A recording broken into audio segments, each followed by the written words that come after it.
저는 김순애라고 합니다. 올해로 58이 되었죠.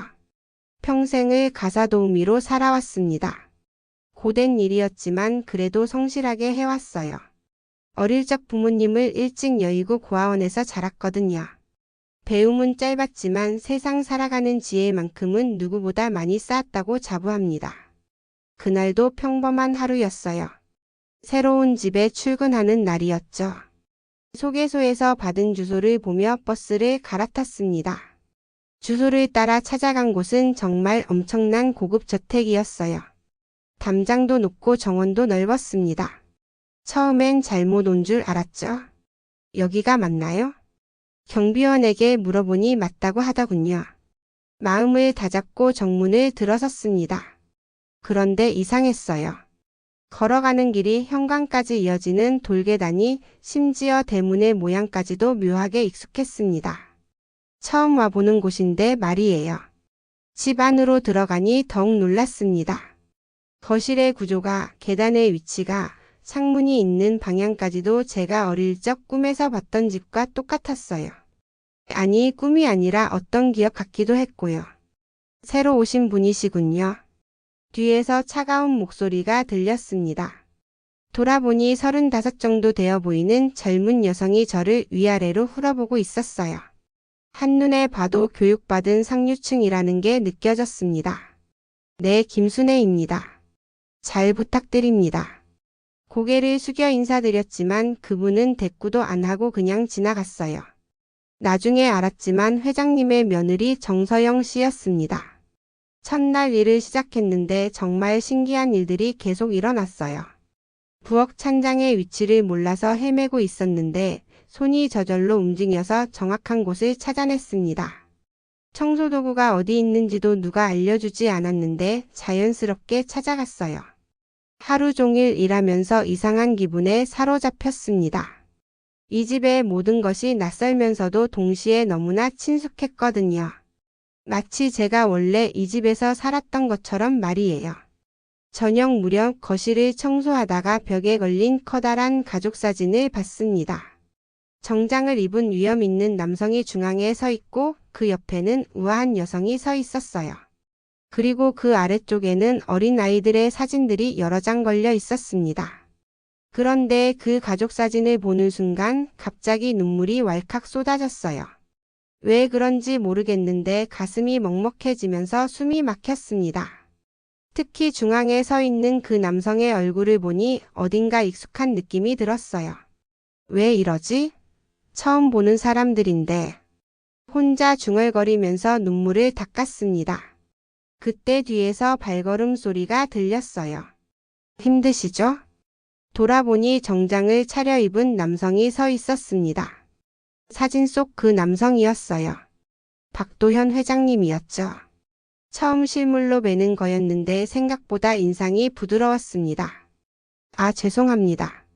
일하다가 잠깐.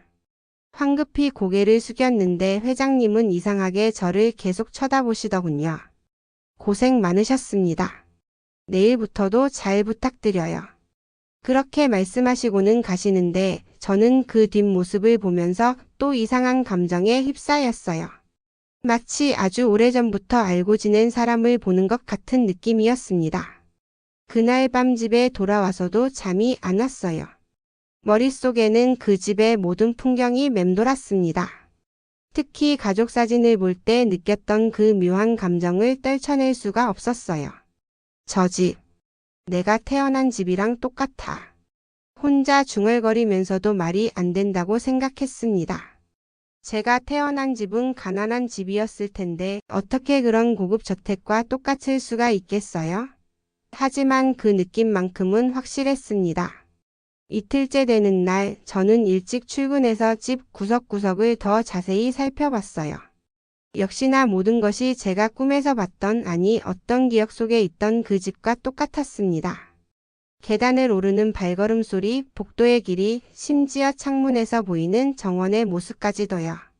정말 이상한 일이었어요.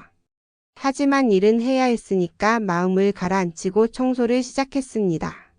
그런데 일하면서도 계속 그 생각이 맴돌았어요. 왜 이 집이 이렇게 친숙할까? 왜 가족 사진을 보면 눈물이 날까? 그리고 왜 회장님을 보면 이런 묘한 감정이 들까?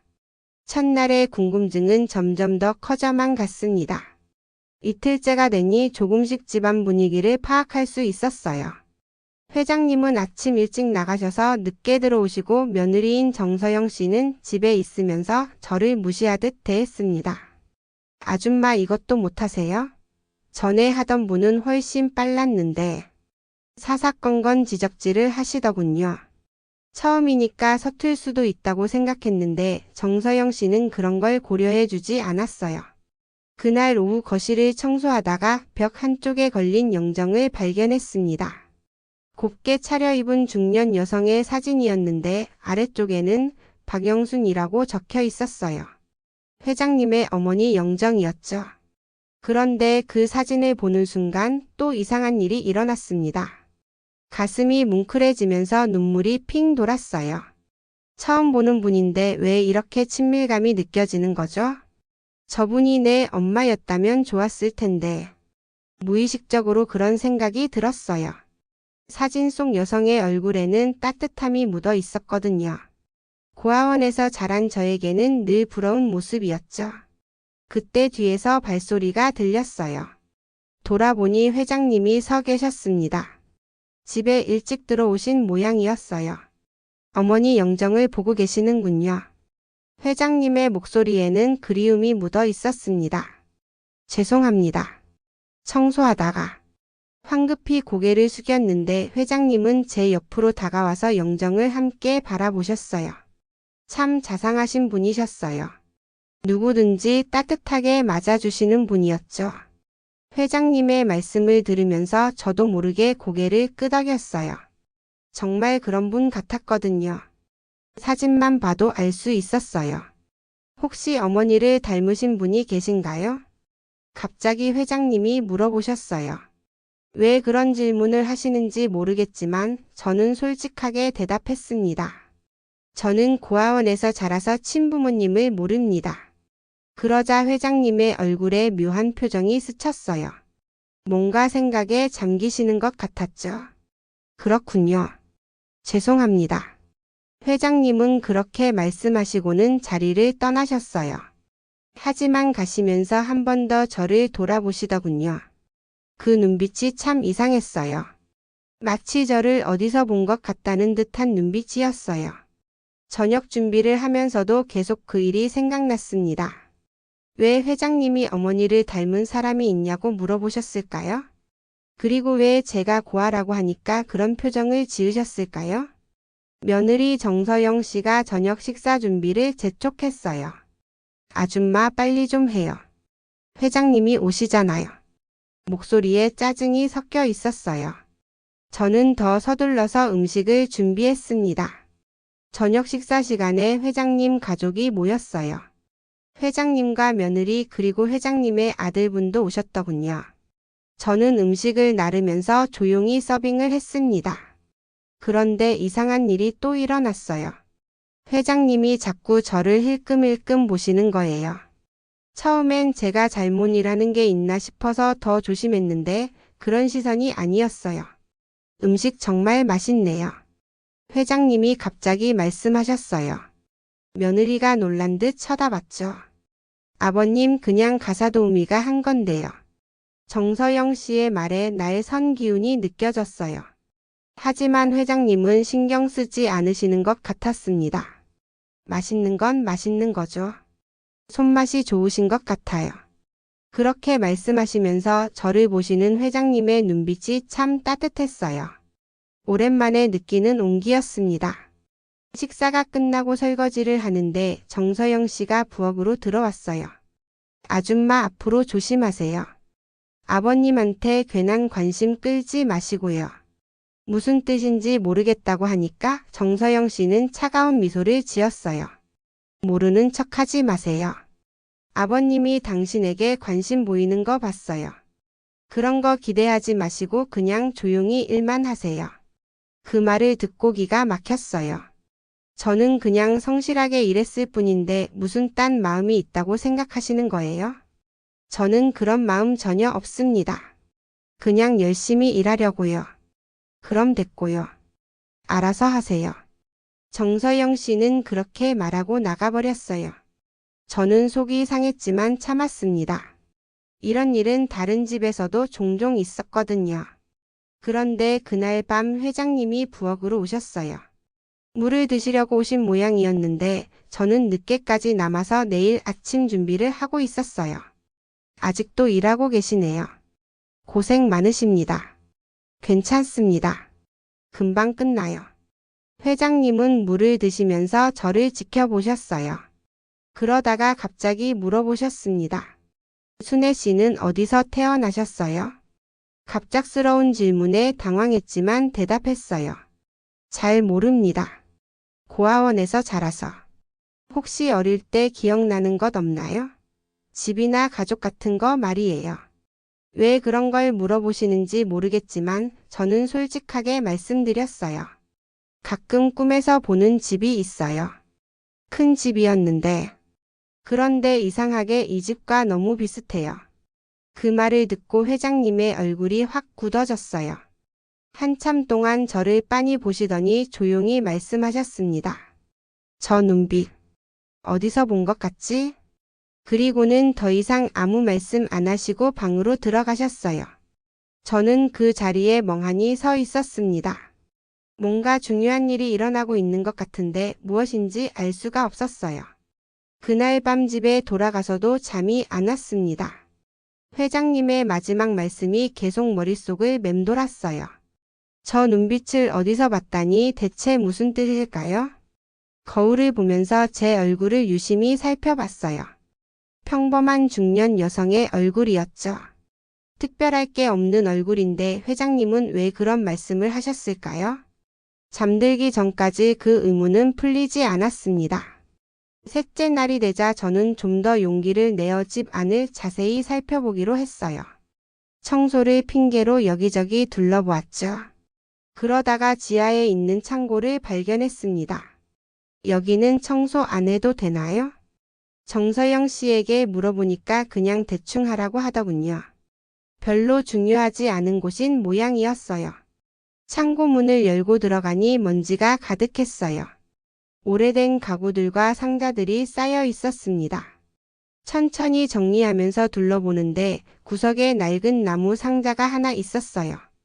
호기심에 열어보니 옛날 물건들이 들어 있었습니다. 오래된 사진들, 편지들, 그리고 작은 수첩 하나가 있었어요. 수첩을 펼쳐보니 손글씨로 뭔가 적혀 있었습니다. 글씨가 좀 흐려져 있었지만 읽을 수는 있었어요.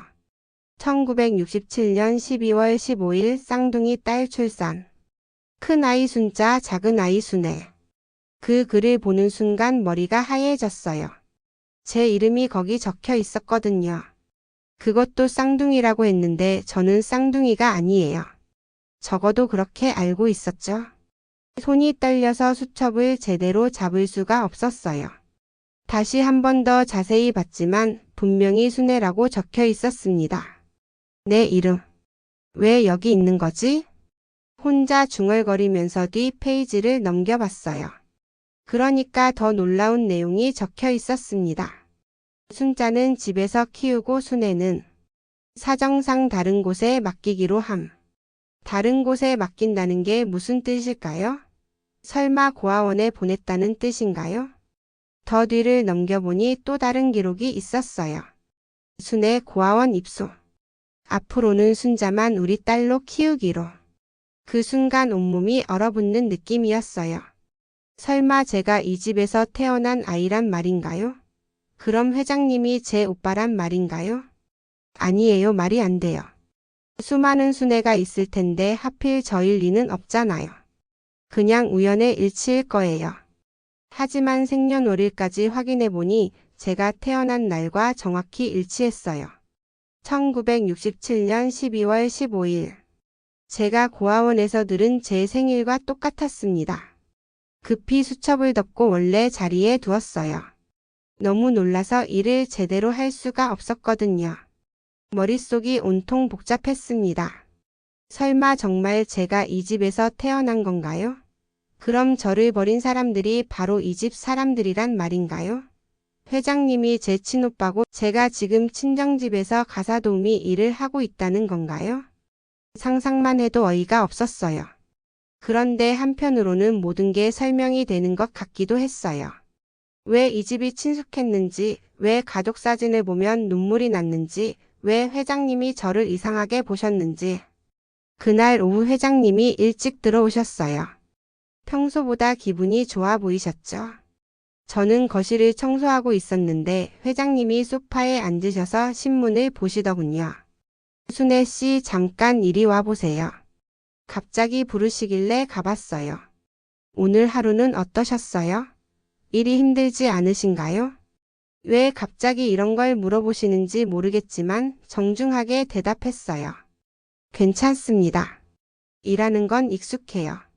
그런데 이상한 게 있어요. 순애 씨를 보면 묘하게 친근한 느낌이 들어요. 처음 뵙는 분인데 말이죠. 회장님의 말씀에 가슴이 두근거렸어요. 저도 똑같은 느낌이었거든요. 저도 그래요. 이 집이 참 익숙해요. 혹시 회장님이 뭔가 말씀하려다가 멈추셨어요. 그때 정서영 씨가 계단을 내려왔습니다. 아버님, 저녁 드실 준비되었어요. 정서영 씨는 저와 회장님이 대화하는 걸 보고 기분 나빠하는 게 역력했어요. 회장님도 그걸 눈치채신 모양이었죠. 네, 알겠습니다. 회장님은 일어나시면서 저에게 작게 말씀하셨어요. 나중에 시간 될 때 다시 이야기해요. 저는 고개를 끄덕였어요. 하지만 정서영 씨의 차가운 시선이 등 뒤로 따가웠습니다. 그날 밤 집에 돌아와서 거울을 보며 생각했어요. 혹시 정말 제가 이 집에서 태어난 아이일까요? 그럼 지금까지 제가 살아온 인생은 뭐였을까요? 고아원에서 들은 이야기로는 어느 젊은 여성이 저를 데려왔다고 했어요. 부모가 사정이 있어서 키울 수 없다면서요. 그때는 그런가 보다 했는데 지금 생각해보니 그 여성이 박씨 집안 사람이었을 수도 있겠더군요. 잠들기 전까지 온갖 생각이 머릿속을 휘젓고 다녔어요. 그리고 꿈에서는 어린 시절의 모습이 나왔습니다. 큰 집에서 누군가와 함께 뛰어노는 꿈이었어요. 그 누군가는 저와 똑같이 생긴 아이였죠. 쌍둥이 언니일까요? 순자라는 이름의 언니 말이에요. 나흘째 되는 날 아침 저는 일찍 출근해서 어제 본 수첩을 다시 확인해 보고 싶었어요. 하지만 창고에 가보니 그 상자가 없어졌더군요. 어디 갔을까 싶어서 여기저기 찾아봤지만 찾을 수 없었어요. 혹시 다른 곳으로 옮기신 건가요? 정서영 씨에게 물어보니까 모른다고 하더군요. 그런데 표정이 좀 이상했어요. 뭔가 숨기는 것 같은 느낌이었죠. 그날은 회장님이 출장을 가셔서 집에 안 계셨어요. 저는 평소보다 더 꼼꼼히 청소를 했습니다. 혹시 다른 단서가 있을까 싶어서요. 2층을 청소하다가 회장님 서재에 들어갔어요. 허락을 받고 들어간 건 아니었지만 청소는 해야 하니까요. 서재는 정말 넓고 고급스러웠어요. 벽면 가득 책이 꽂혀 있고 중앙에는 커다란 책상이 있었죠. 책상 위를 정리하다가 오래된 사진첩을 발견했어요. 표지에는 가족 앨범이라고 적혀 있었습니다. 궁금해서 펼쳐봤는데 첫 페이지에 놀라운 사진이 있었어요. 어린 남자아이 둘이 똑같이 생긴 여자아이 둘과 함께 찍은 사진이었어요. 쌍둥이 남매들이 함께 노는 모습이었죠. 사진 아래쪽에는 작은 글씨로 이렇게 적혀 있었어요. 도현 도진 순자 순애 마이너스 1973년 여름. 제 이름이 또 나왔어요. 그것도 회장님 이름과 함께요. 사진 속 여자아이 중 하나가 저를 닮았다는 생각이 들었어요. 아니, 정확히는 제가 그 아이를 닮았다고 해야겠죠. 손이 떨려서 사진첩을 넘기기 어려웠어요. 다음 페이지에는 더 충격적인 내용이 있었습니다. 쌍둥이 여자아이들만 따로 찍은 사진이었는데 둘이 정말 똑같이 생겼더군요. 그런데 그중 한 아이의 얼굴이 제가 어릴 때 모습과 너무 비슷했어요. 고아원에서 찍었던 제 어린 시절 사진과 거의 똑같았거든요. 이럴 수가. 사진첩을 더 넘겨보니 어느 순간부터 여자아이가 한 명만 나왔어요. 순자만 있고 순애는 사라졌더군요. 마지막 페이지에는 이런 메모가 적혀 있었어요. 순애는 더 이상 우리 가족이 아니다. 순자만이 우리의 딸이다. 그 글을 보는 순간 눈앞이 캄캄해졌어요. 정말로 제가 이 집에서 버려진 아이였던 거예요. 왜 그랬을까요? 무슨 이유로 저만 버려졌을까요? 급히 사진첩을 덮고 원래 자리에 두었어요. 그리고 서재를 나왔는데 다리에 힘이 없어서 복도벽에 기댔습니다. 그럼 회장님이 정말 제 오빠라는 건가요? 말로는 표현할 수 없는 복잡한 감정이 밀려왔어요. 기쁨과 슬픔과 분노가 한꺼번에 몰려왔죠. 평생 가족이 없다고 생각하고 살았는데 알고 보니 바로 옆에 있었다니요. 그런데 왜 저를 버렸을까요? 쌍둥이인데 왜 언니만 두고 저는 내보냈을까요? 그날 오후 정서영 씨가 갑자기 저를 불렀어요. 아줌마 잠깐 와봐요.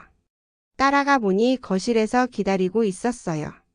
소파에 앉아서 저를 위아래로 훑어보더군요. 요즘 아버님이 당신에게 관심이 많으시던데 무슨 이야기 나누셨어요? 갑작스러운 질문이었어요. 어떻게 대답해야 할지 모르겠더군요. 별다른 이야기는 없었어요. 그냥 일 관련된 얘기만. 거짓말하지 마세요. 제가 다 봤어요. 아버님이 당신을 보는 눈빛이 이상해요. 정서영 씨의 목소리에 경계심이 가득했어요. 정말 아무것도 없습니다. 저는 그냥 일만 열심히 하려고요. 그럼 앞으로도 그렇게 하세요. 괜한 망상 갖지 마시고요. 당신이 누군지도 모르면서 이 집에 무슨 권리가 있다고 생각해요? 그 말을 듣는 순간 속에서 무언가 끌어올랐어요. 제가 누군지 모른다고요? 저도 이 집에서 태어난 아이일 수도 있는데요. 하지만 아직 확실하지 않으니까 참았어요. 섣불리 말했다가 오해만 클 수도 있었거든요. 알겠습니다. 그렇게 대답하고 자리를 떴어요. 정서영 씨는 제가 나가는 뒷모습을 차갑게 바라보고 있었습니다. 저녁 무렵 회장님이 출장에서 돌아오셨어요. 피곤해 보이셨지만 저를 보시더니 반갑게 인사하셨어요. 오늘도 고생 많으셨어요. 제가 없는 동안 별일 없었죠? 네, 괜찮았습니다. 회장님은 저녁을 드시고 나서 서재로 들어가셨어요. 저는 설거지를 하면서 계속 생각했어요. 사진첩 이야기를 해야 할까요? 아니면 좀 더 확실한 증거를 찾아야 할까요? 고민하다가 일단 더 알아보기로 했어요. 성급하게 행동했다가 잘못될 수도 있으니까. 그날 밤 집에 돌아가는 길에 고아원 시절을 떠올려 봤어요. 원장 선생님이 가끔 제 출생에 대해 말씀해 주셨던 것들을요. 순애야, 너를 데려온 분이 참 마음 아파하시더라. 사정이 있어서 키울 수 없다면서 눈물을 많이 흘리셨어. 그때는 그냥 불쌍한 사연이려니 했는데 지금 생각해보니 다른 의미일 수도 있겠더군요. 혹시 제 친가족이 사정상 저를 포기할 수밖에 없었던 건 아닐까요? 하지만 여전히 확신은 서지 않았어요. 아무리 증거들이 있어도 우연의 일치일 수도 있잖아요.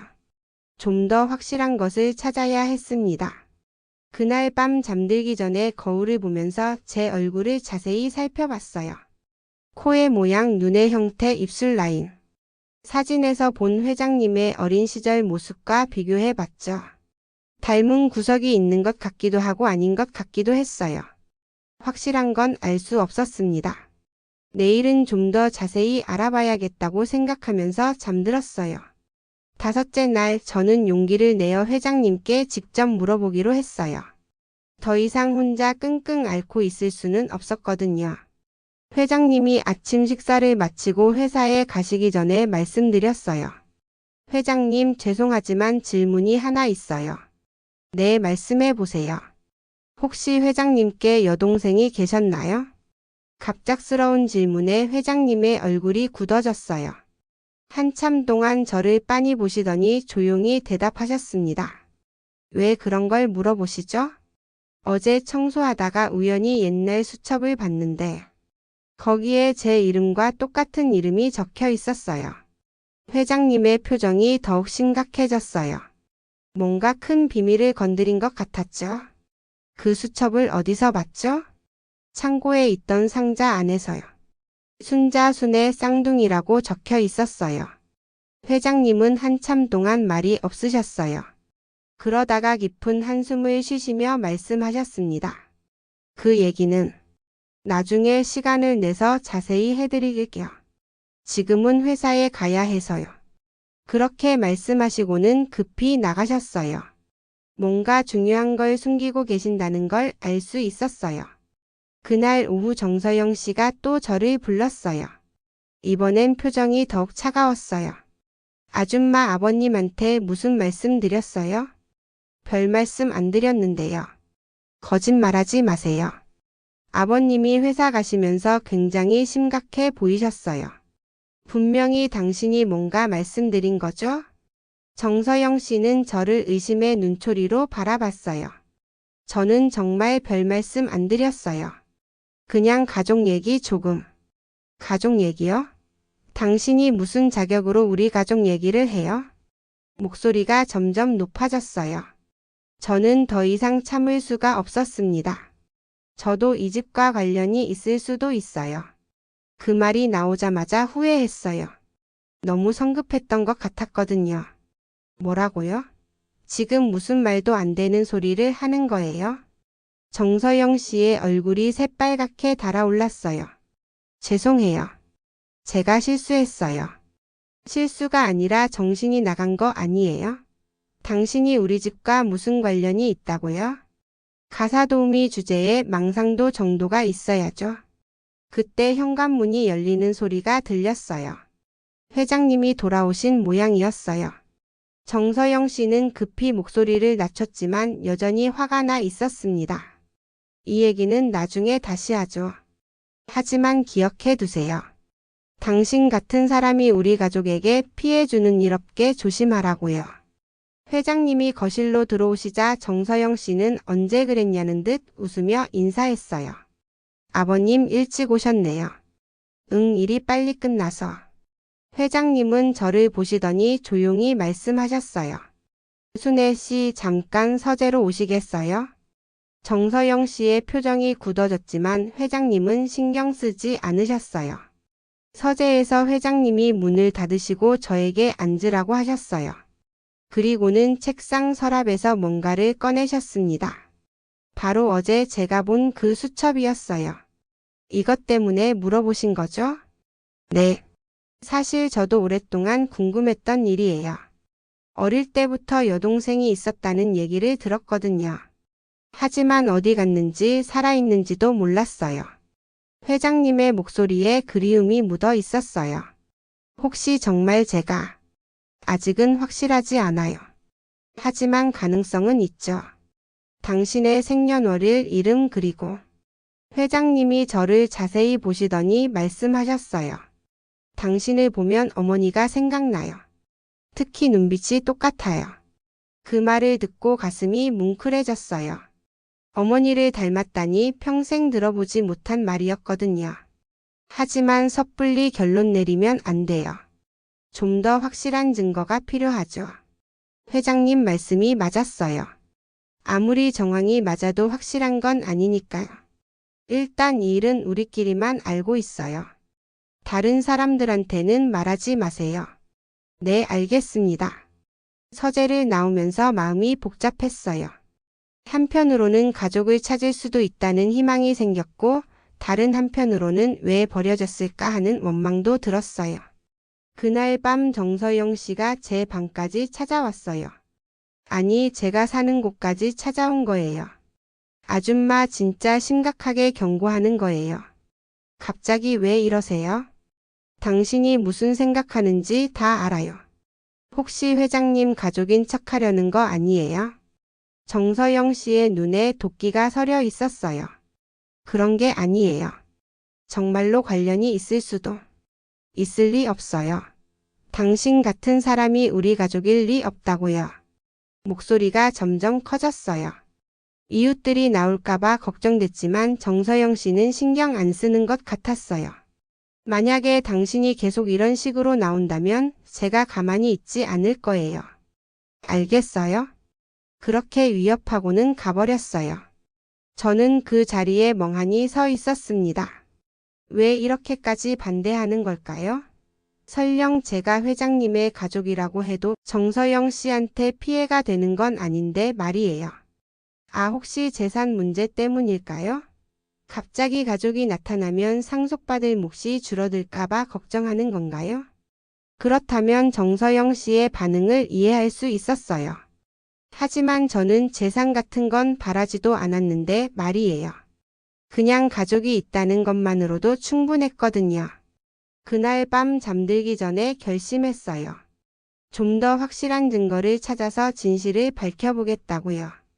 평생 궁금했던 제 출생의 비밀을 반드시 알아내겠다고 말이에요. 엿새째 되는 날부터 저는 본격적으로 증거를 찾기 시작했어요. 회장님도 바쁘시고 정서영 씨는 저를 경계하고 있었지만 포기할 수는 없었거든요. 점심시간에 혼자 있을 때 다시 창고를 뒤져봤어요. 어제 없어진 상자 말고 다른 상자들도 열어봤죠.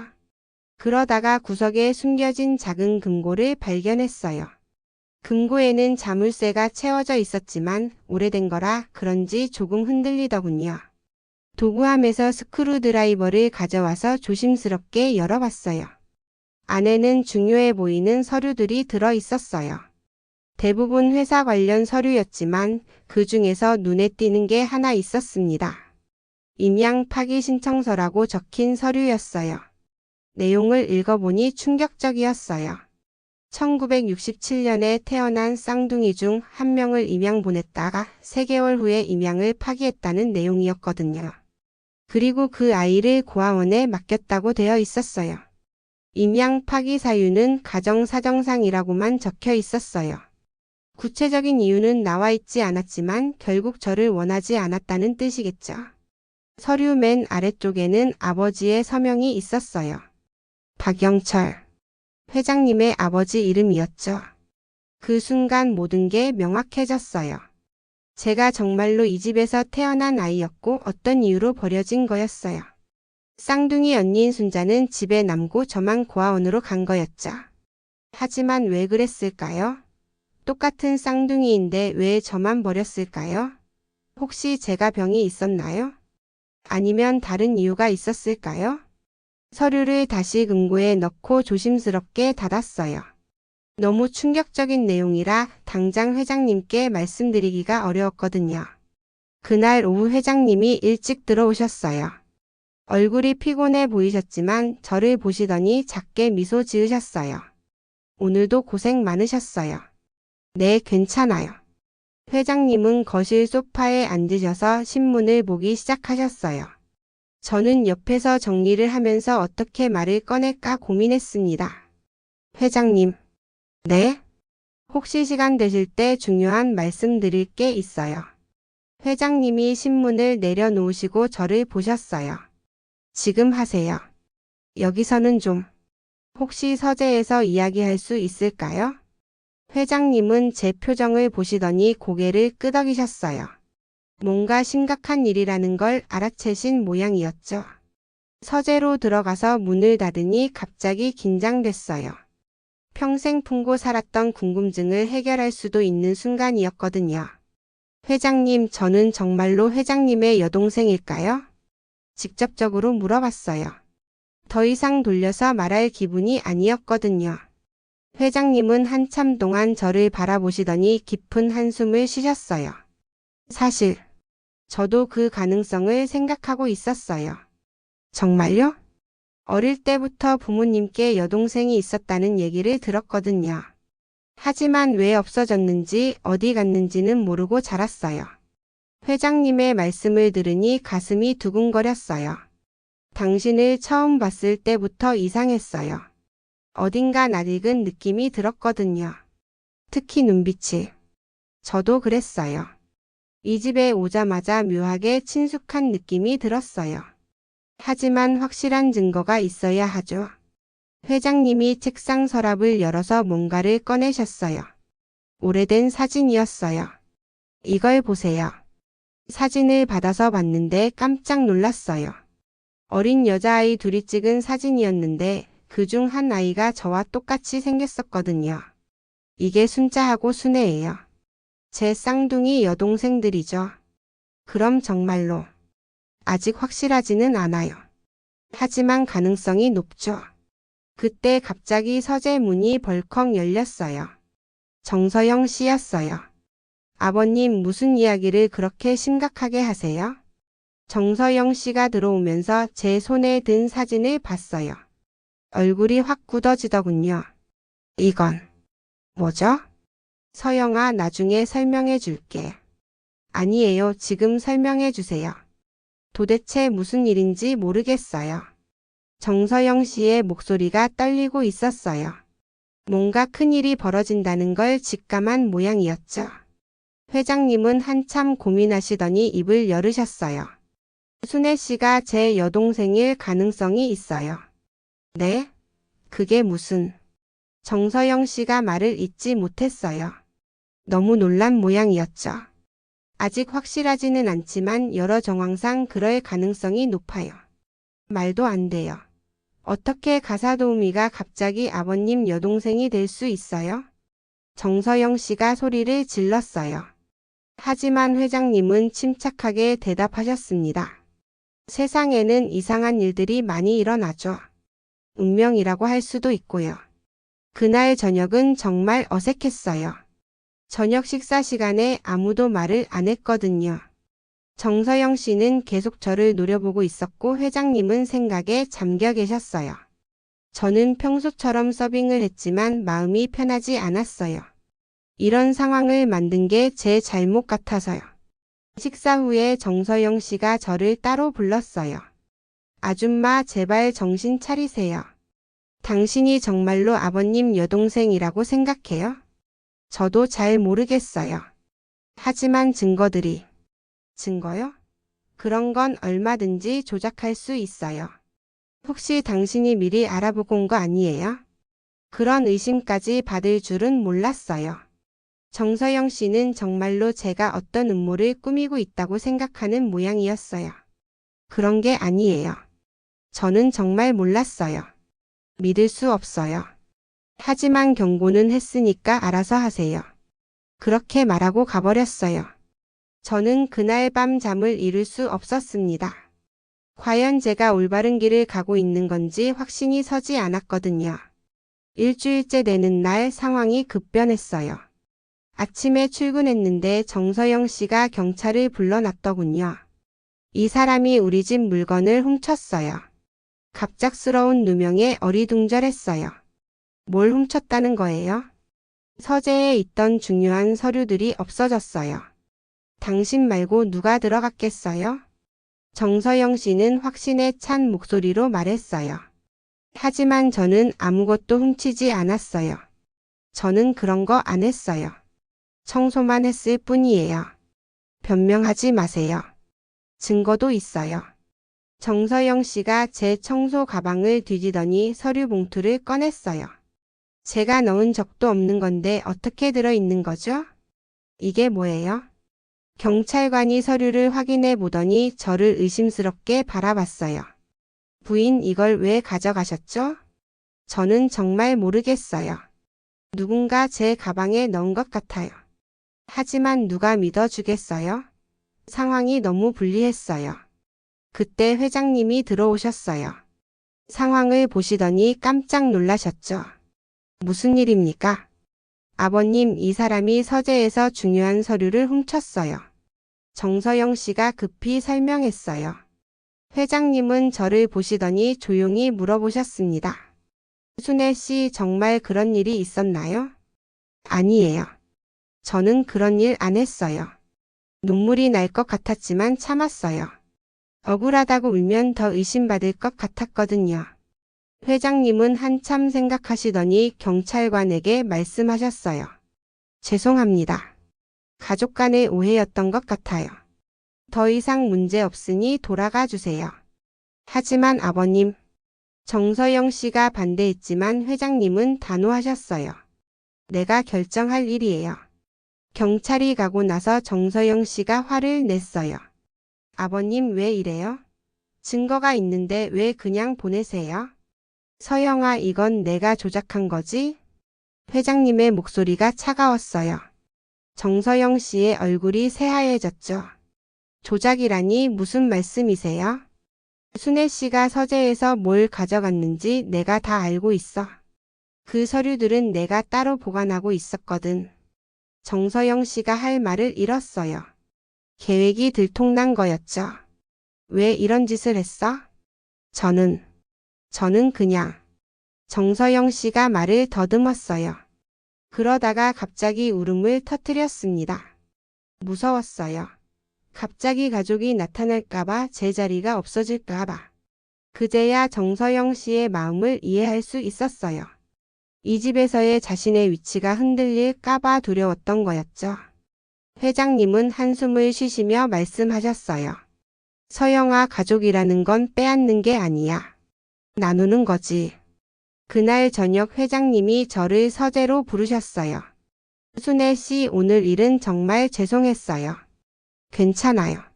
며느리분 마음도 이해해요. 그런데 이제 우리 진짜 중요한 얘기를 해야 할 것 같아요. 회장님이 책상 서랍에서 DNA 검사 신청서를 꺼내셨어요. 이걸 해보면 확실히 알 수 있을 거예요. 드디어 진실을 밝힐 기회가 온 거였어요.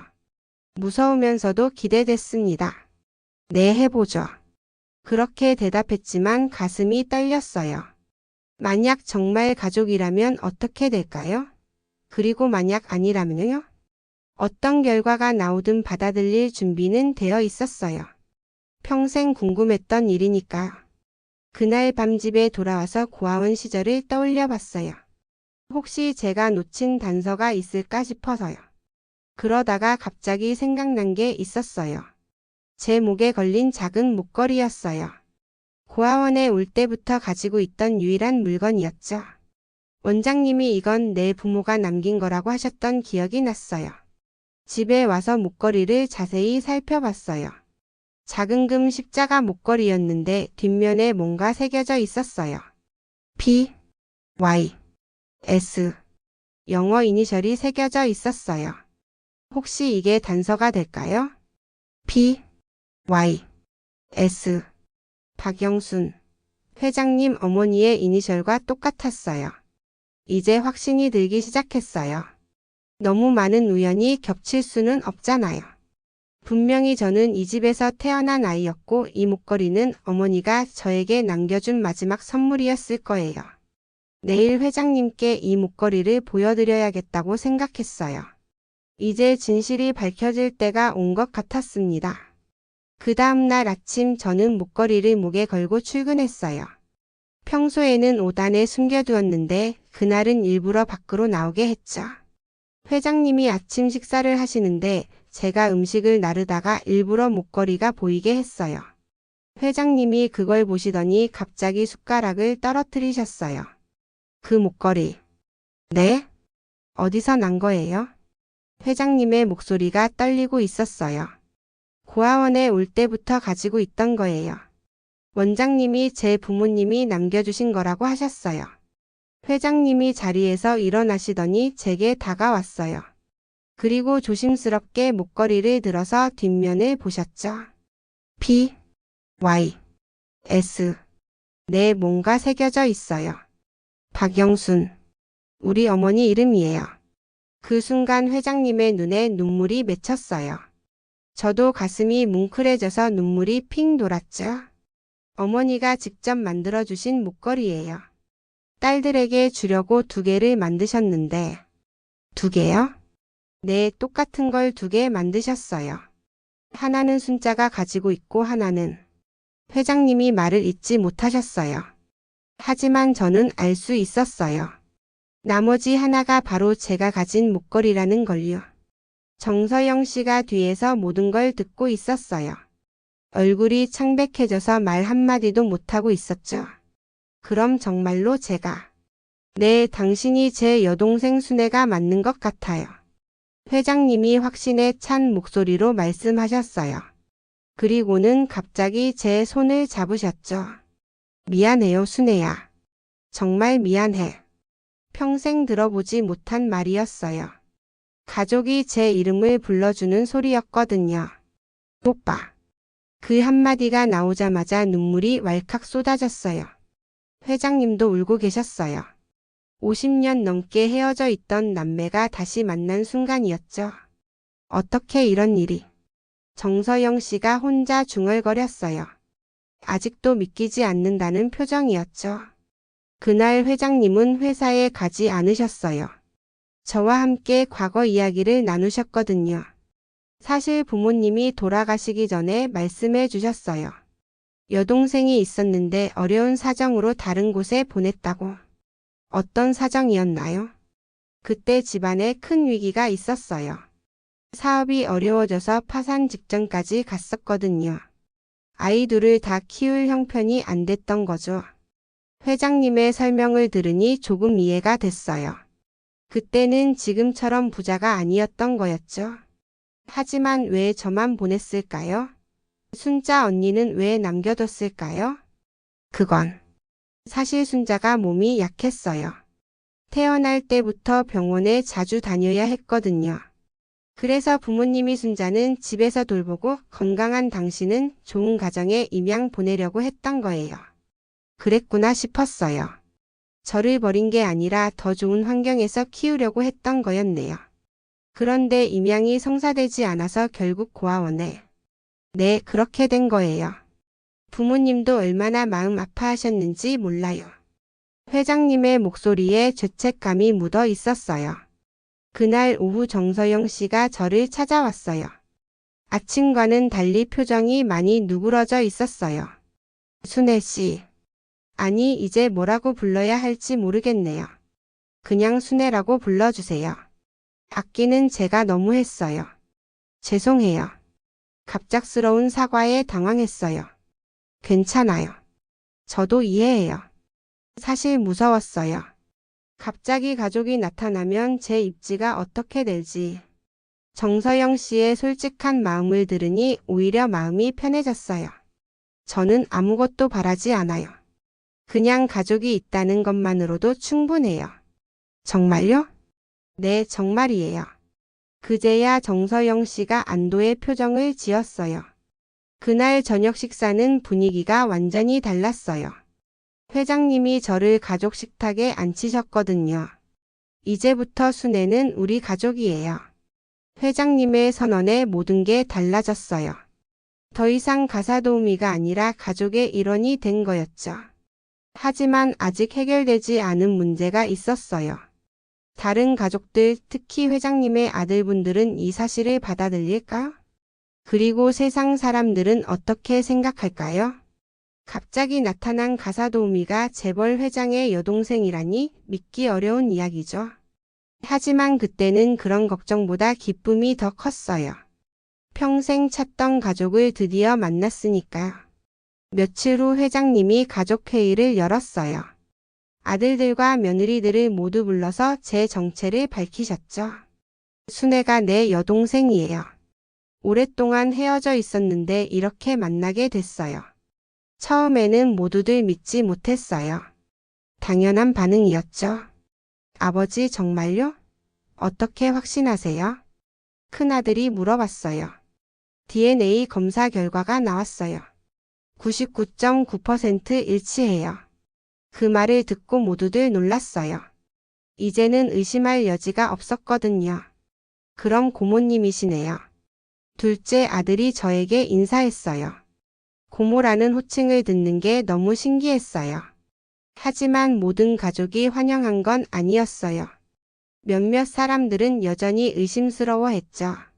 너무 갑작스러운 일 아닌가요? 혹시 순애 씨가 미리 알고 왔던 건 아닐까요? 그런 의혹들이 제기됐어요. 하지만 회장님이 단호하게 말씀하셨습니다. 그런 건 아니에요. 순애도 모르고 있었어요. 며칠 후 더 큰 문제가 생겼어요. 회장님의 비서실장인 오상훈 씨가 저를 따로 만나자고 했거든요. 순애 씨 잠깐 이야기 좀 할까요? 오상훈 씨는 회장님의 오른팔이었어요. 회사 일을 총괄하는 중요한 사람이었죠. 갑자기 가족으로 인정받으셔서 기분이 좋으시겠어요. 네, 감사해요. 하지만 조심하셔야 해요. 세상 사람들이 곱게 보지 않을 거예요.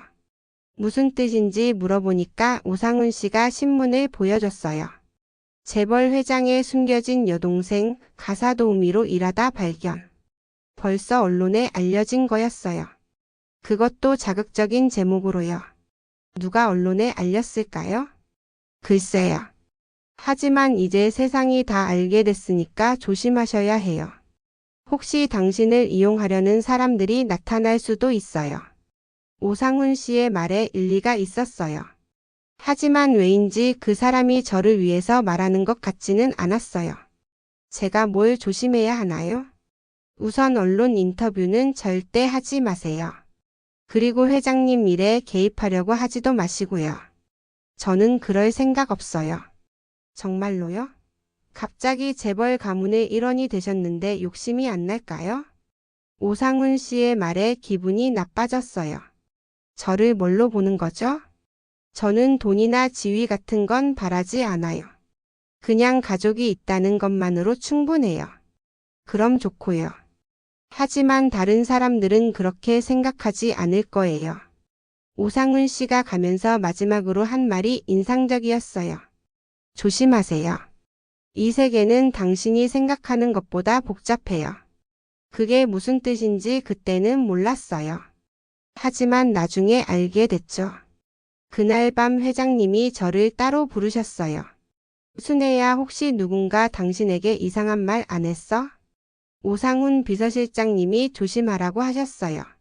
뭘 조심하라고? 회장님의 표정이 심각해졌어요.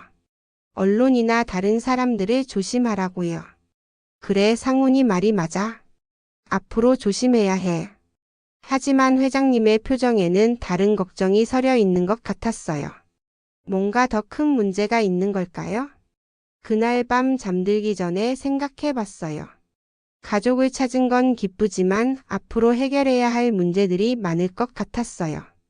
특히 제가 이 집안에서 어떤 역할을 해야 할지 모르겠더군요. 하지만 포기할 수는 없었어요. 평생 꿈꿔왔던 가족이니까요. 일주일 후 상황이 심각해졌어요. 언론에서 연일 저와 회장님 이야기를 다뤘거든요. 그런데 대부분 부정적인 시각이었어요. 재벌 상속권 누린 가사도우미의 계획된 접근. DNA 조작 의혹 진실은 무엇인가? 이런 식의 기사들이 쏟아졌어요. 보는 것만으로도 마음이 아팠습니다. 회장님도 걱정이 많으셨어요. 순애야, 힘들지? 괜찮아요, 오빠. 오빠라고 부르는 게 아직도 어색했지만 기분은 좋았어요. 사람들이 뭐라고 해도 신경 쓰지 마. 우리는 진실을 알고 있으니까. 하지만 언론의 공격은 계속됐어요. 심지어 제가 다니던 고아원까지 찾아가서 원장님을 인터뷰했더군요. 다행히 원장님이 저를 감싸주셨어요. 순애는 정말 착한 아이였어요. 그런 아이가 나쁜 일을 할 리 없어요. 하지만 악성 댓글들은 멈추지 않았어요. 사람들은 저를 돈 때문에 접근한 사기꾼이라고 생각했거든요. 그런 와중에 더 큰 문제가 생겼어요. 오상훈 비서실장이 저를 만나자고 했거든요. 순애 씨, 이 상황이 회장님께 큰 부담이 되고 있어요. 무슨 뜻이에요? 회사 주가도 떨어지고 이미지도 나빠지고 있어요. 이런 식으로 계속하면 회사에 큰 타격이 될 거예요. 오상훈 씨의 말에 가슴이 뜨끔했어요. 제가 어떻게 해야 할까요? 잠시 멀리 떠나 계시는 게 어떨까요? 시간이 지나면 사람들도 잊을 거예요. 그럼 오빠와 헤어지라는 말씀이세요? 일시적으로만요. 상황이 정리되면 다시. 하지만 저는 그럴 수 없었어요. 겨우 찾은 가족인데 어떻게 다시 떠날 수 있겠어요? 죄송하지만 그럴 수 없어요.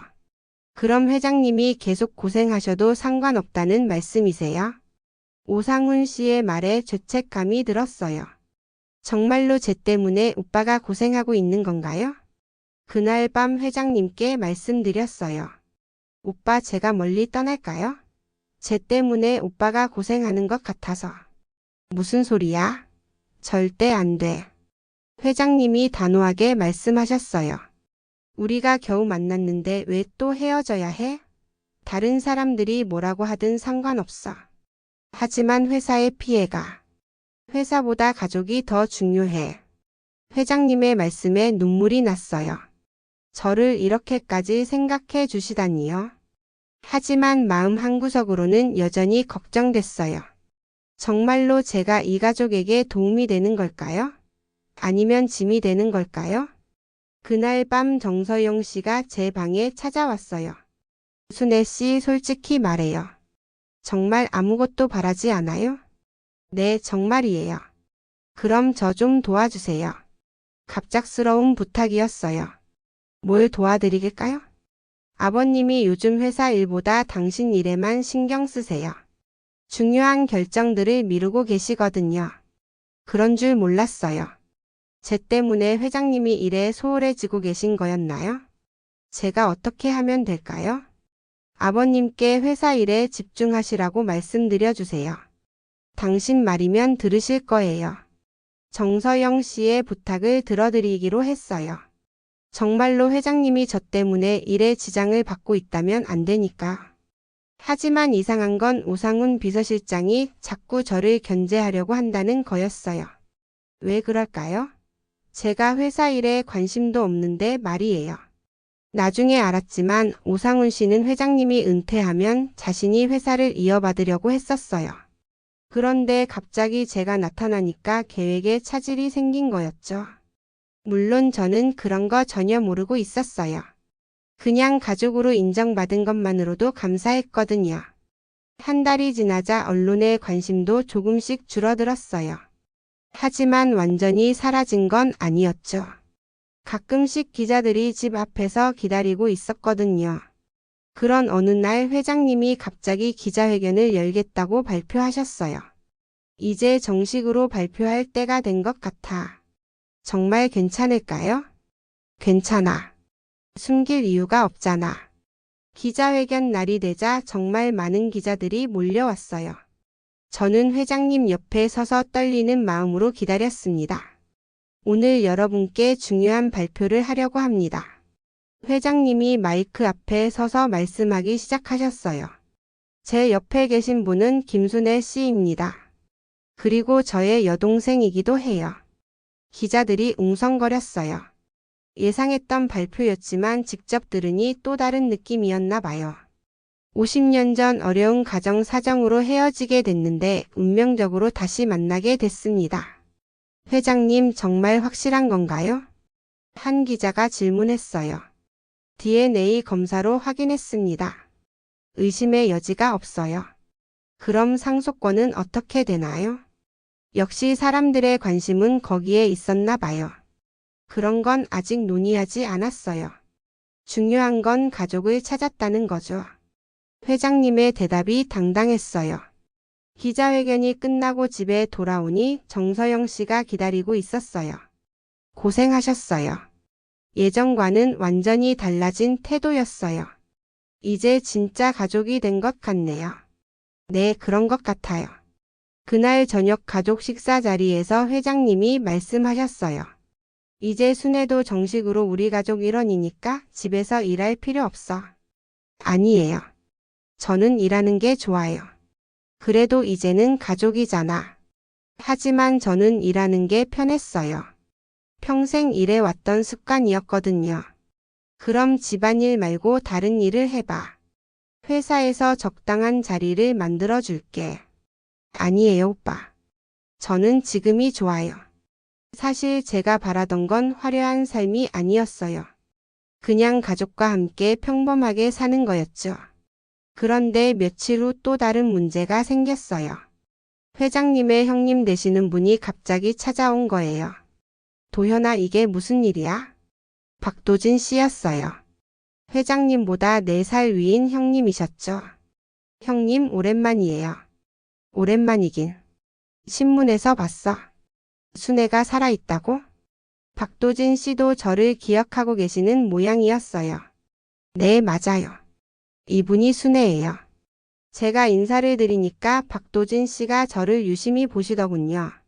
정말 순애 맞네. 어릴 때 모습 그대로야. 그렇게 말씀하시면서도 표정이 밝지 않으셨어요. 그런데 도연아, 이거 신중하게 생각해야 하는 거 아니야? 무슨 말씀이세요? 갑자기 나타난 여동생을 믿어도 되는 거야? 혹시 누가 꾸민 일일 수도 있잖아. 저는 그 말을 듣고 기분이 상했어요. DNA 검사까지 했는데 아직도 의심하시다니요? 형님, DNA 검사 결과를 보셨잖아요. 그런 건 조작할 수도 있어. 요즘 세상에 못할 게 뭐 있어? 박도진 씨의 의심은 계속됐어요. 그리고 설령 진짜 순애라고 해도 50년 넘게 헤어져 있었잖아. 이제 와서 가족이라고 할 수 있어? 그 말이 제일 아팠어요. 저도 그런 생각을 안 해본 건 아니었거든요. 형님, 그런 식으로 말씀하시면 안 되죠. 회장님이 저를 감싸주셨지만 박도진 씨는 계속 의심스러워 하셨어요. 도연아, 너 요즘 판단력이 흐려진 것 같아. 이런 중요한 일을 너무 성급하게 결정하는 거 아니야? 저는 확신해요. 이분이 제 여동생이 맞아요. 형제 간의 의견 차이가 심각해 보였어요. 쟤 때문에 가족들이 싸우게 된 것 같아서 마음이 아팠습니다. 그날 밤 박도진 씨가 저를 따로 만나자고 했어요. 순애야, 솔직히 말해봐. 정말 아무것도 모르고 온 거야? 네, 정말이에요. 그럼 왜 하필 우리 집에 가사도우미로 왔어? 수많은 집이 있는데 말이야. 저도 우연이라고 생각해요. 소개소에서 소개해 준 곳이에요. 하지만 박도진 씨는 믿지 않는 것 같았어요. 세상에 그런 우연이 어디 있어? 분명히 미리 알아보고 온 거지? 정말 아니에요. 저도 깜짝 놀랐어요. 그래? 그럼 이제 뭘 바라는 거야? 재산? 지위?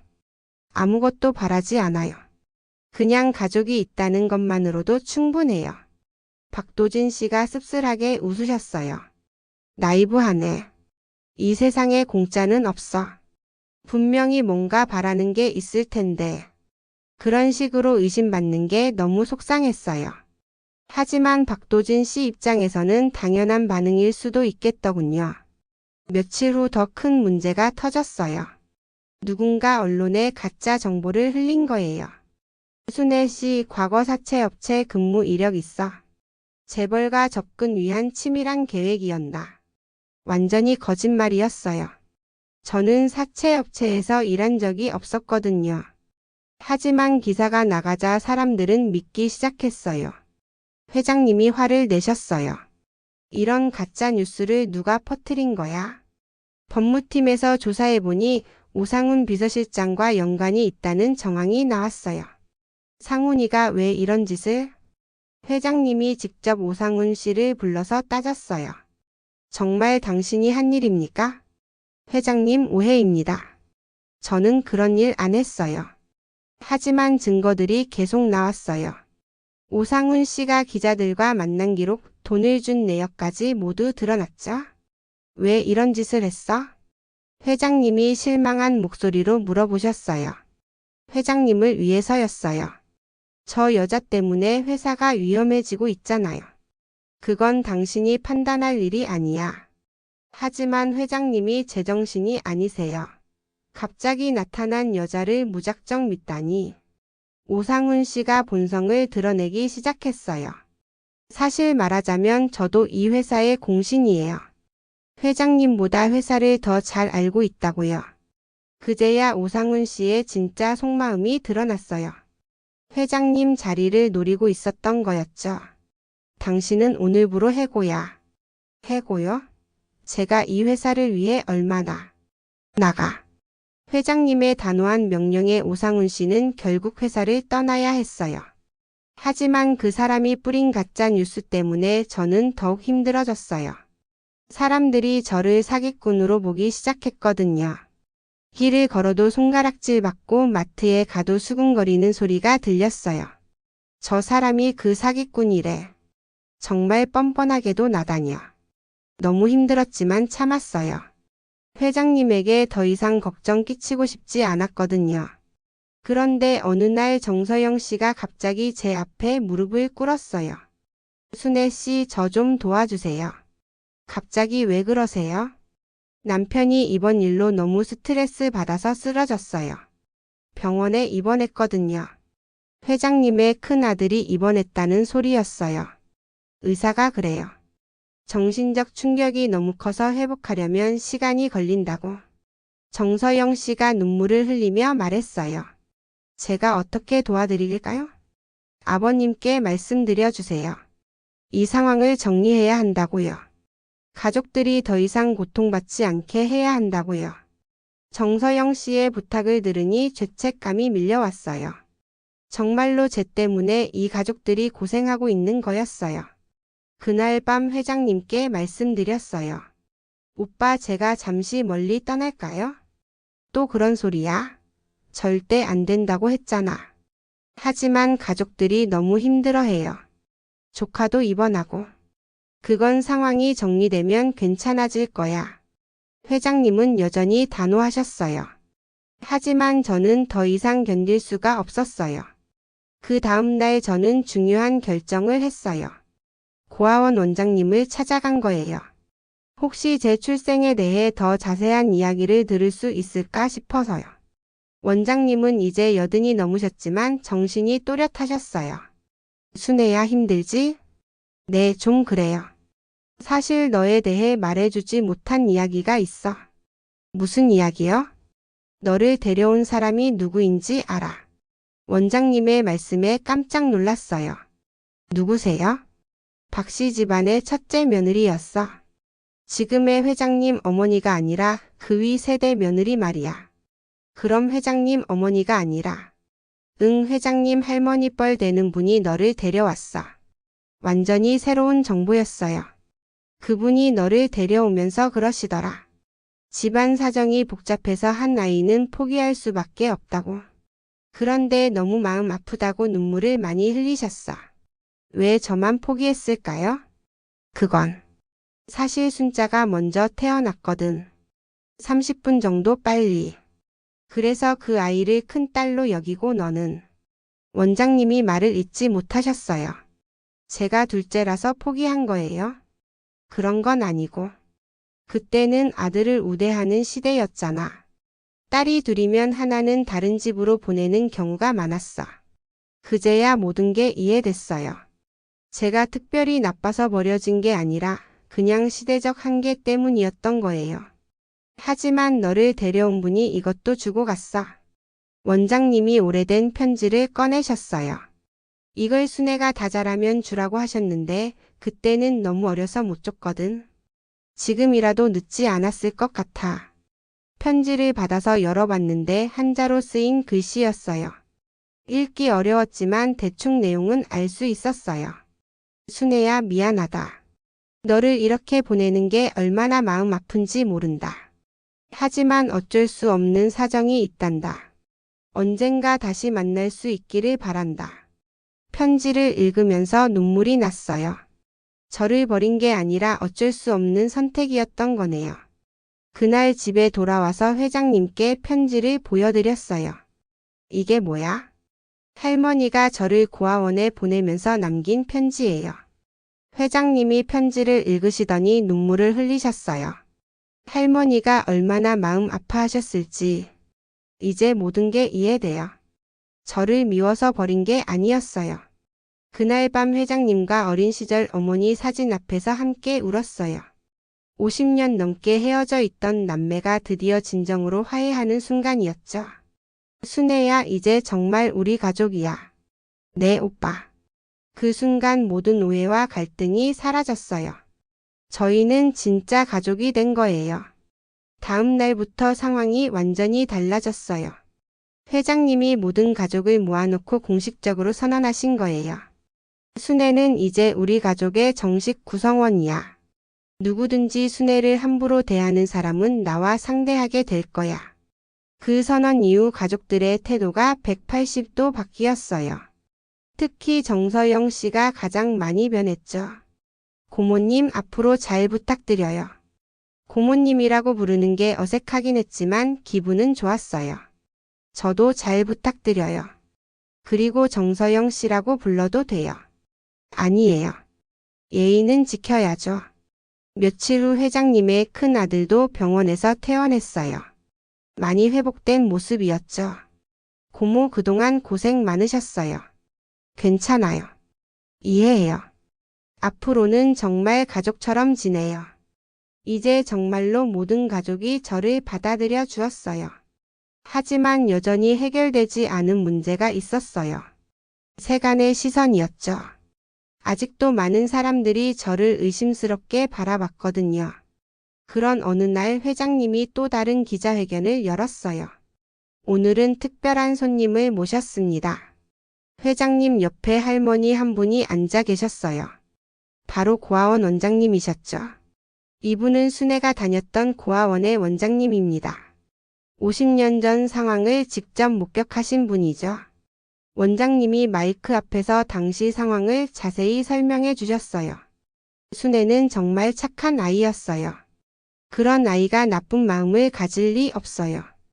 또한 할머니가 남긴 편지도 공개됐어요. 필적 감정을 통해 진위도 확인됐고요. 그 기자회견 이후 여론이 완전히 바뀌었어요. 감동적인 가족 상봉 스토리. 50년 만에 만난 남매의 진정한 사랑의 의미. 이번에는 긍정적인 기사들이 쏟아졌어요. 사람들도 저를 다르게 보기 시작했죠. 길에서 만나면 응원의 말을 해주는 분들도 있었어요. 순애 씨 정말 고생 많으셨어요. 가족 찾으셔서 축하드려요. 이런 따뜻한 말들을 들으니 그동안의 고생이 다 잊혀졌어요. 한 달 후 회장님이 저에게 중요한 제안을 하셨어요. 순애야, 이제 회사에서 일해볼 생각 없어? 회사에서요? 응, 사회복지재단을 만들려고 하는데 내가 맡아줬으면 해. 저는 경험이 없는데. 경험보다 중요한 게 마음이야. 내 마음을 믿어. 고민 끝에 수락했어요. 제가 겪었던 어려움을 다른 사람들이 겪지 않게 도우고 싶었거든요. 재단에서 일하면서 정말 보람을 느꼈어요. 특히 고아원 아이들을 도울 때는 제 어린 시절이 생각나서 더욱 정성을 다했죠. 고모님이 하시는 일 정말 의미 있어요. 정서영 씨도 가끔 재단 일을 도와주었어요. 이제는 정말 가족처럼 지내고 있었죠. 6개월 후 저희 가족에게 또 다른 기쁜 일이 생겼어요. 정서영 씨가 임신한 거예요. 고모님 이름 좀 지어주세요. 제가 지어도 될까요? 네, 고모님이 지어주신 이름이면 좋겠어요. 아이가 태어나면 제가 이모 할머니가 되는 거였어요. 정말 신기한 일이었죠. 그해 크리스마스 온 가족이 모여서 식사를 했어요. 회장님과 저 아들들과 며느리들, 그리고 손자 손녀들까지. 이렇게 가족이 다 모이니까 정말 좋네. 회장님이 흐뭇해 하셨어요. 네, 정말 꿈 같아요. 저도 감격했어요. 평생 혼자 살아갈 줄 알았는데 이렇게 큰 가족의 일원이 되다니요. 순애 고모 내년에도 함께 크리스마스 보내요. 손녀가 저에게 말했어요. 당연히 함께 보내야지. 그날 밤 제 방에서 창밖을 내다보면서 생각했어요. 인생이 참 알 수 없는 것 같다고요. 평범한 가사도우미로 살아가던 제가 어느 날 갑자기 재벌가의 가족이 되다니요. 하지만 정말 중요한 건 돈이나 지위가 아니었어요. 바로 가족이었죠. 서로를 아끼고 사랑하는 가족 말이에요. 그리고 제가 이 가족에게 받은 사랑을 이제는 다른 사람들에게 나눠주고 싶었어요. 재단을 통해서 더 많은 사람들을 도우면서요. 순애야, 아직 안 자? 회장님이 제 방에 오셨어요. 네, 오빠. 잠이 안 와서요. 뭘 그렇게 생각하고 있어? 그냥 신기해서요. 이 모든 일들이 꿈 같아요. 나도 그래. 여동생을 다시 만날 수 있을 줄 몰랐어. 회장님이 제 옆에 앉으시면서 말씀하셨어요. 순애야, 고마워. 제가 왜요? 내가 와줘서 우리 가족이 더 단단해진 것 같아. 그리고 나도 돈보다 중요한 게 뭔지 깨달았어. 저야말로 고마워요, 오빠. 저에게 가족을 선물해 주셔서. 그날 밤 회장님과 늦게까지 이야기를 나눴어요. 어린 시절 추억, 그동안 살아온 이야기, 앞으로의 꿈까지. 정말 오랜만에 느끼는 따뜻함이었어요. 다음 날 아침 식탁에서 온 가족이 함께 아침을 먹었어요. 이제는 너무나 자연스러운 풍경이 되었죠. 고모님, 오늘 재단에 저도 같이 갈게요. 정서영 씨가 말했어요. 정말요? 고마워요. 제가 할 수 있는 일이 있으면 언제든 말씀해 주세요. 이제는 정서영 씨도 재단 일을 함께 도와주고 있었어요. 처음에는 저를 견제하던 분이 이제는 가장 든든한 협력자가 되어주셨죠. 그날 재단에서 새로운 소식을 들었어요. 저희 이야기를 보고 가족을 찾게 된 사람이 있다는 거였어요. 30년 전 헤어진 형제가 우리 이야기를 보고 서로를 찾게 됐다는 소식이었어요. 정말 기쁜 일이네요. 그런 소식을 들을 때마다 보람을 느꼈어요. 저희 이야기가 다른 사람들에게도 희망을 주고 있다는 생각이 들어서요. 하지만 무엇보다 기뻤던 건 저 자신이 더 이상 외롭지 않다는 거였어요. 평생 혼자라고 생각했는데 이제는 든든한 가족이 있었거든요. 그리고 그 가족들도 저 때문에 더 행복해졌다고 말해 주었어요. 정말 감사한 일이었죠. 1년이 지난 지금 저는 완전히 새로운 사람이 되었어요. 더 이상 가사도우미 김순애가 아니라 박씨 가문의 순애, 사회복지재단 이사장 순애가 되었죠. 하지만 제 마음속 깊은 곳에는 여전히 그때의 순애가 살아있어요. 고된 삶을 살면서도 포기하지 않았던 그 순애 말이에요. 그리고 그 경험이 있었기에 지금 이 자리에서 더 많은 사람들을 도울 수 있는 것 같아요. 인생은 정말 예측할 수 없는 것 같아요. 하지만 포기하지 않고 성실하게 살다 보면 언젠가는 좋은 일이 생기는 것 같습니다. 저는 이제 매일매일이 감사해요. 가족이 있다는 것, 사랑받는다는 것, 그리고 다른 사람들을 도울 수 있다는 것이 모두 감사하죠. 순애의 이야기를 통해 우리는 중요한 진실을 깨달을 수 있습니다. 인생에서 가장 소중한 것은 돈이나 지위가 아니라 바로 가족과 사랑이라는 것을요. 아무리 어려운 상황에 처해도 포기하지 않고 성실하게 살아간다면 언젠가는 반드시 빛을 볼 수 있다는 희망도 전해줍니다. 순애가 50년 넘게 헤어져 있던 가족을 다시 만나게 된 것도 단순한 우연이 아니었어요. 그동안 성실하게 살아온 그녀의 모습이 결국 운명을 바꾼 거죠. 처음에는 의심받고 오해받았지만 진실은 결국 밝혀지게 마련입니다. 무엇보다 인상 깊었던 것은 순애의 마음가짐이었어요. 갑자기 재벌가의 가족이 되었음에도 불구하고 욕심을 부리지 않았죠. 오히려 자신이 받은 사랑을 다른 사람들과 나누려고 노력했습니다. 이런 모습이야말로 진정한 가족의 의미를 보여주는 것 같아요. 때로는 우리가 생각하는 끝이 사실은 새로운 시작의 문일 수도 있어요.